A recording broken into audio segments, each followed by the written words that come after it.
Russell Brand just admitted something on camera that his fans have refused to believe.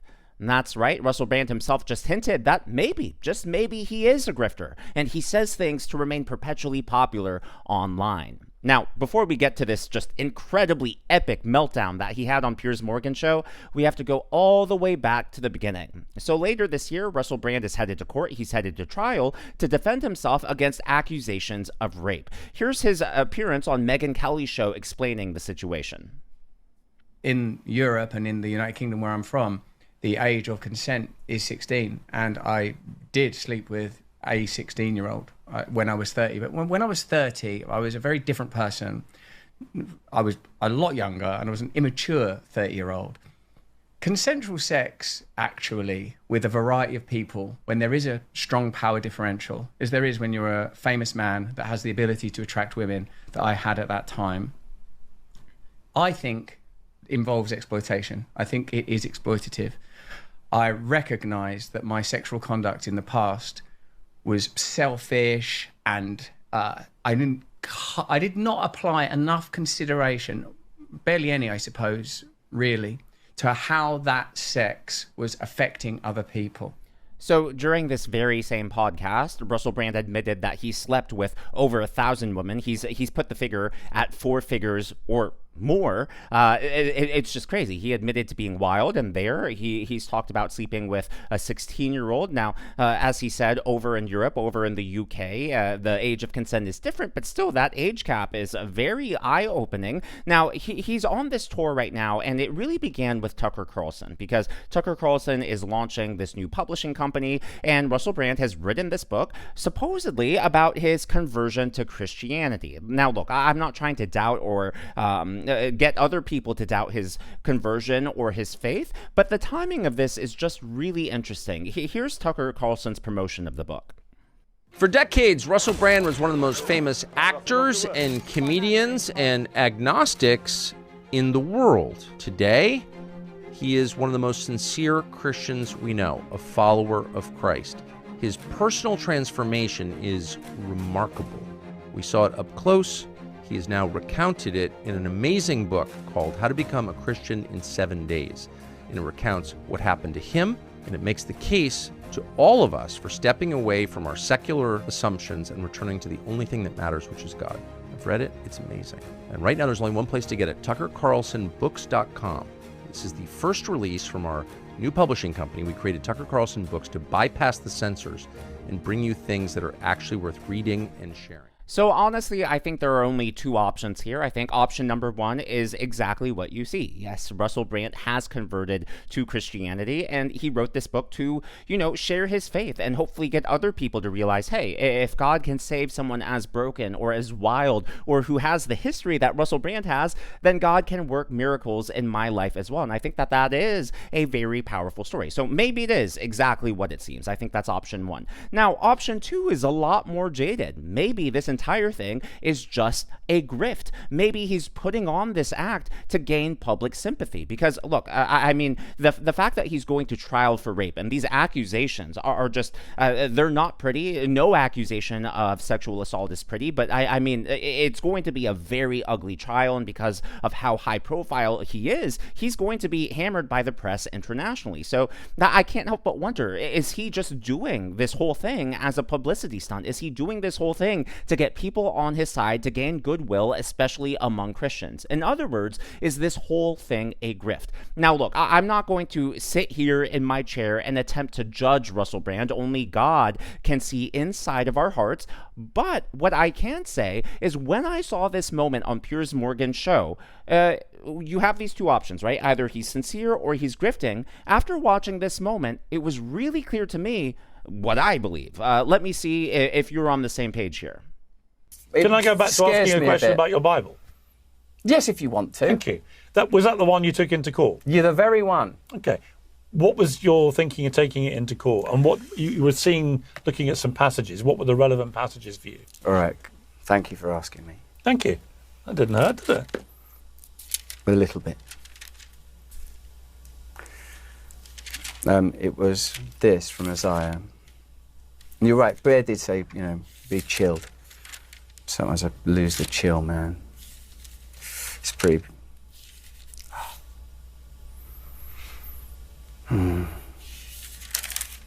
It's this.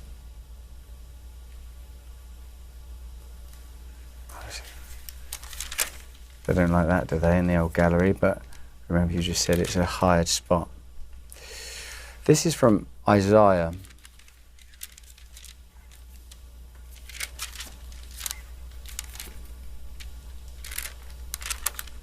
Excuse me.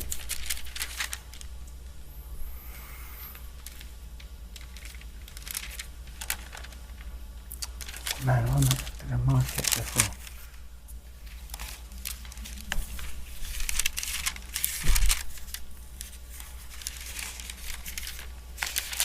It says here,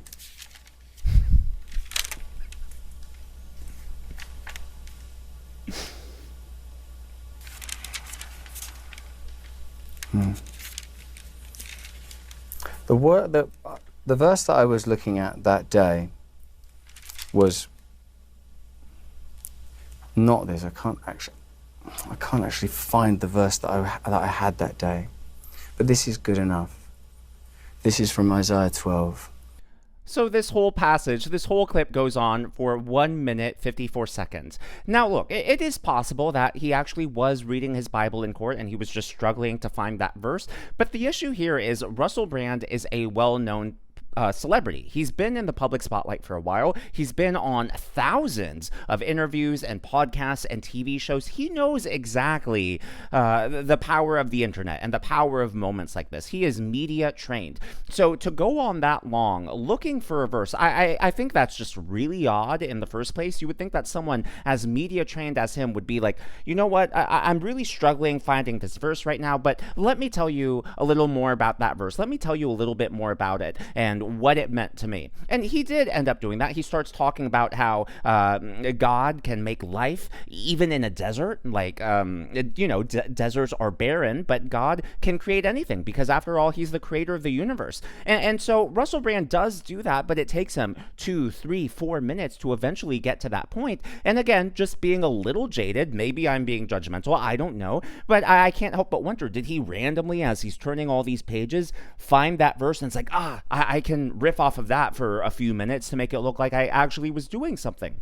Again, I don't know, but I just think it's not a good look. And when you are as media savvy, as media trained, when you are a celebrity like he is, and you're no stranger to the limelight, you're no stranger to how clips like that can be edited and misused and just go viral online, I have a hard time believing that the way it appeared is not the way it actually happened, if that makes sense here. But it actually gets even worse for Russell Brand. Yeah, if you thought that was embarrassing, the most embarrassing part for him is the way that the interview ended, because he absolutely lost his mind. He just went on a complete meltdown and tore into Piers Morgan. Yeah, he told Piers Morgan that he was a devil worshiper. But before we get into that, I would like to acknowledge the members of today's Governor's Club. They are My Milk Crown, RFT 0920, Paige O'Byrne, Anthony Loki, Super Romer, and Jeremy 2001 Happy. Now it is interesting, right? Because Russell Brand has been a partier. He was famously agnostic, as Tucker Carlson referenced. So all Piers Morgan did was ask him about that. Hey, tell me a little bit more about this transition. Tell me a little bit more about how you found your faith. And I don't know about you, but to me, Russell Brand was just a little bit defensive here. I suppose why I got rankled even at the asking about the denomination is because it's so beautiful in its purity and its formlessness. But most Christians have no problem saying what denomination they are. It's not like I've got a problem with it. I've got this challenge. And I'm a Catholic. I've got no problem telling you. I know, but you're very different. You're very different. But why? Why is it so difficult to answer? It's not difficult to answer. I'm really interested in Catholicism. Really interested. Because you were an I atheist. kind of love it. You then were a Buddhist. See, that's like that. Oh, like, these are facts. that's antagonistic. No, it's not. It's factual. Like, you were an atheist. what are you going to be next? You were a yes. Muslim? That's what some A Jew? people. A Scientologist? That's what some people think. Hitler. What do you think about Hitler? That's what some Was people he okay? think. That's what some people Should we think. get the jab? Russell, have you vaccinated your own children? Take Bear's advice and calm down. No, you take Bear's advice and be a good man. I am a good man. Be man. a good man. I'm just and no, it pointing- costs you to be a good man. You may not. It might cost you everything. You might not like. It might cost you Russell, everything to become one, but Russell, you can do it. You might not. You can do it, Piers. Russell, these are basic facts. You were an atheist. You then became a Buddhist. No, now they're you're not. a Christian. Good. They're not basic facts. They're information being tailored and collated. Is it not true? Yeah. You are attempting to create, using a collage of language. But you're the one who told us these things. told us that. You were. You told us you were an atheist. Israel's got the right to protect itself. Yeah. This is a genocide. Don't take that COVID shot. Take the COVID shot. Ah! Listen. But I'm happy to talk about that. You're not. I'm happy to talk about anything, but I would prefer to talk about... I only know you're an atheist because you told me. But I prefer to talk about something, Piers. Fine. Something. We're talking about your profound belief in God. And The gentleman doth protest too much, methinks. I mean, really, that seems like an overreaction to a fairly basic question. I don't think it was a gotcha question. I don't think Piers was trying to embarrass him or put him on the spot. But it really is an interesting transition, right? You're going from a party child. You're going from someone who has admittedly on camera slept with at least, at the very minimum, 1,000 women in his life. The most specific he's gotten is, it's in the 4 figures. So that is crazy. A party animal. He's been on drugs, famously agnostic, atheist, and now he's writing a book about Christianity and saying, hey, if I can find God, then you can too. I mean, that right there, that transition, I believe any journalist would want to know more about it. And again, not as a gotcha question, but hey, tell us more about that journey. Tell us about your struggles. Tell us about what you overcame. That middle section is the compelling part. Yes, you have both extremes, but most people want to hear about the journey. That's why movies, that's why books are so popular, right? Because we love seeing that journey from beginning to end and seeing that character arc. But instead of answering that simple question, Russell Brand gets extremely defensive about it. I mean, this is his media tour, right? Not only is he promoting this book, but he knows he's going to be on trial later this year, so he's supposed to be on his best behavior here. Is that his best behavior, or does he just really have that little self-control that he can't help but go off, that he can't help but explode at the most simple, basic question? And look, again, as far as that transition is concerned, it's not as if it's out of the realm of possibility, right? If you're a Christian, you know the story of Paul and Saul, right? Saul persecuted Christians, literally like hunting them down, and then his eyes were opened. He realized that he lived a life of sin. It wasn't just Saul and Paul. It was, the entire Bible really is filled with stories like this. One of the most famous ones, of course, is Jonah, right? Jonah literally tried to run away from God's calling, and God said, no, I have bigger plans. The whale was there, and lo and behold, that's how we got the story of Jonah and Nineveh. I mean, it just goes on. And so I think what I'm trying to say here is I'm not trying to cause anyone to doubt Russell Brand's claims here. Because, again, I'm not God, and I believe only God can see inside the heart. And it is possible that he has truly gone through this conversion and that he is a Christian, right? Because we've seen that time and time again in the Bible. However, the point I'm raising in all of this is, to me, it's a giant red flag. My favorite saying is trust but verify. And so for him to just be this defensive is really alarming for me, because I think grifting is gross. But when you grift on something as sacred as people's faith, when you grift on something like religion, I think there are very few things that are lower and worse than that. Well, finally, to close out this interview with Piers Morgan, I mean, Russell Brand just goes off the rails here and says that Piers Morgan has been carrying water for Satan, and then he admits, hey, maybe we're just a bunch of grifters. Maybe we just say what we need to stay popular online. Now, maybe he's just throwing out hypotheticals, but it is an interesting thing to say when you're on tour, when you're about to go to trial for allegations of rape, and when you're, saying that you've gone through this huge major life change, this huge conversion. I mean, I don't know, but this just rubs me the wrong way. Your profound belief in God. And as a Christian... No, we're not talking about my profound belief in God. We're talking about the actuality of God. And we're talking about the fact that you have been doing water carrying for Satan. That's what we're talking about, Piers. Who's Satan? Water carrying. The fallenness in this world. I've been carrying water for Satan. Even when, I sort of take my own advice, and more importantly, Bear Grylls' advice, and think, right, just sit and chill, that you sort of revert to a kind of, he was an atheist. he was a Buddhist, and I can't see that as a good faith inquiry. I see it as an attempt to generate an outcome and to create a sort of a kind of hysteria, whether that's in this room with me or sort of more broadly among people. Maybe we are a couple of grifters, a couple of worthless, lousy grifters that will say whatever we have to say to stay on the internet and make a few quid and flog a book and, oh, Meghan Markle, she's a bitch. Is that all right? Is that a bitch? Israel, yeah, fuck it. You know, maybe that's all we are. And there's a hair there that's been bothering me for a long time. Thankfully it wasn't attached, otherwise that would have been grooming. And what would that be in the ape world? What you do, join the white supremacists on one day and then grift for cigarettes with the Muslims on the next day? Like, I'm not doing your mad little game of reducing everything to trivia and tittle-tattle, because some things, believe it or not, Piers, are not trivia and tittle-tattle. In fact, there's an argument for the direct contrary, that none of it is trivia and tittle-tattle, that you're continually in the moment interfacing with a really beautiful reality that has a veil laying across it, and all of us are sort of tangled and interacting with the veil. I mean, did you catch that moment when he plucks the hair from Piers Morgan and he makes a grooming joke? I mean, dude, you're about to go to trial for sexual assault.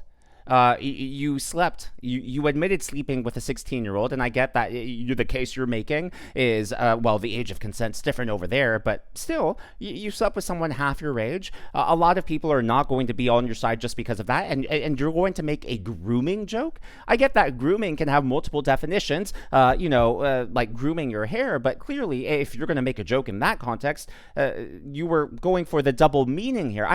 There are just so many red flags here that, for me, look, I know a lot of people on the right side of the aisle. I know a lot of people who watch Megyn Kelly or listen to Tucker Carlson. They've been enamored with Russell Brand. They're listening to what he's saying just because, he says some of the things that people on the right believe in. But to me, I think there's just enough here where I'm like, you know what? I'm going to keep my distance. You keep doing your thing, but it's just not resonating with me. And look, I don't know which option it is. Maybe it is option one, and you really are sincere in all of this, or it could be option two, and it's just a grift. And you know what? Either way, look, dude, you do you, but we're just going to keep our distance, okay? As always, though, all of this is just my analysis and commentary. That's what's happening in the world of politics from my point of view, and I would love to hear from you. So what do you think about this? Do you think he is being sincere, option one, or do you think that this could possibly be a grift, option two? Or is there another option that I haven't considered? Let me know down in the comments below. If you haven't already, please be sure to leave me a thumbs up. I know it's a simple thing to ask for, but it really does help me reach more viewers like you in the algorithm. Be sure to smash that subscribe button and to check out one of these videos.